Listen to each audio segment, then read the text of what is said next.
Okay, just a couple quick problems on radicals and rational exponents, and maybe simplifying radicals, maybe, and maybe a couple equations, and I'm going to take care of all of this in, I don't know, 5 minutes. So ready, begin. First thing I'm going to do here is, look at this. I have this coefficient here. So if you don't mind, I'm just going to divide the whole thing by 2. Right? Then we get x to the 4th power. 162 divided by 2 is 81. Right? So we have, right? We have this to the 4th power here, don't we? To solve that, we're going to take the 4th root of both sides. So take the 4th root of both sides. And the 4th root of 81. Right? The 4th root of x to the 4th power. These cancel each other, don't they? So that's just x, isn't it?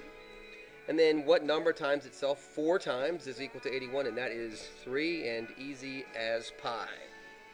So, all right, let's move on to another one. This one is even easier.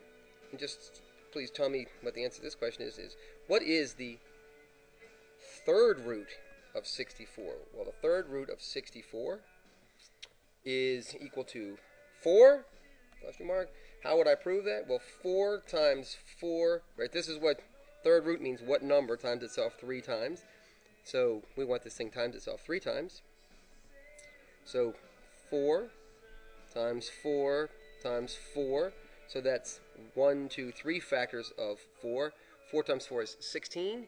16 times 4, in fact, is 64. So the answer is 4. Good.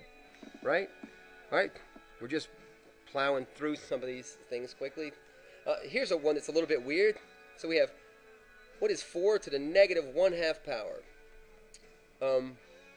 Well, first thing I would say is this. I would say that, right, this is key. Remember this, that negative exponents create fractions, right? They create reciprocals. Let's say, for a better argument, they create fractions. So what we really have is 1 over 4 to the 1/2 power. And if that confused you, please go back and look at my video on negative exponents. Please, it will really help. Go to my channel and check that out, please. Okay, and we know that 1/2 power is the same as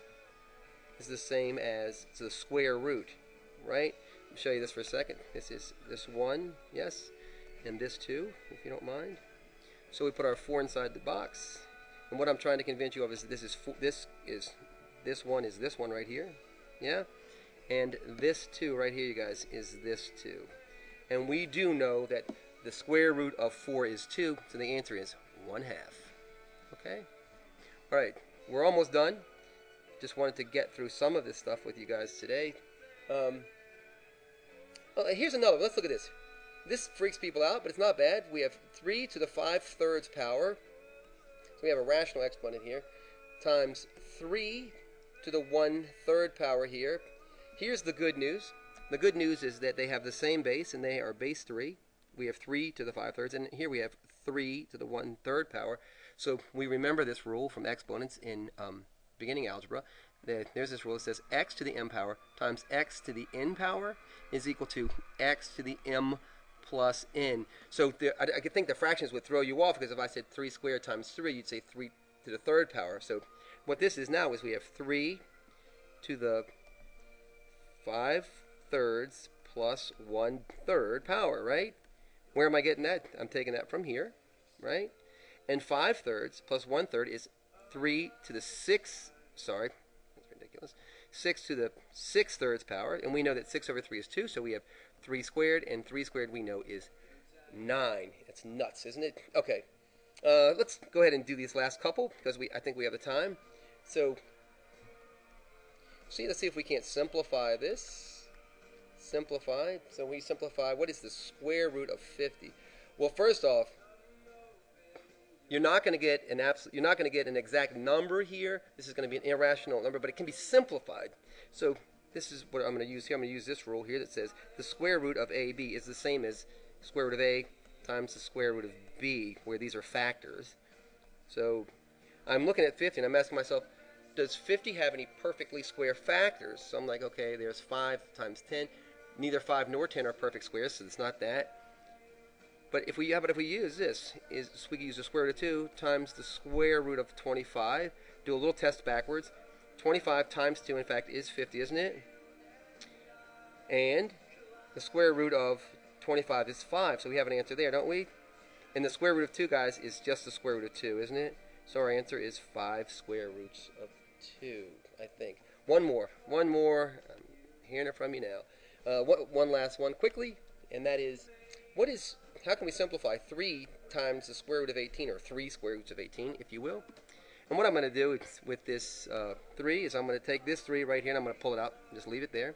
And then I'm going to start working on this part right here. So I'm going to start working on the square root of 18. I'm going to do the same thing I did up here.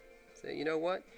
Does 18 have any perfectly square factors? And it does. 9, right? So square root of 2 times the square root of 9. Test, please. 9 times 2 is 18, so that's going to work. The square root of 9 is 3, isn't it? So that's where this 3 came from. And then square root of 2 is just square root of 2 because it can't be simplified, right? Can't be simplified. So let's end this right here. This 3 right here is this yellow 3 right here. This green 3 is because I took this, right? And this, so 3 times 3 is 9, so we get 9 square roots of 2. Okay?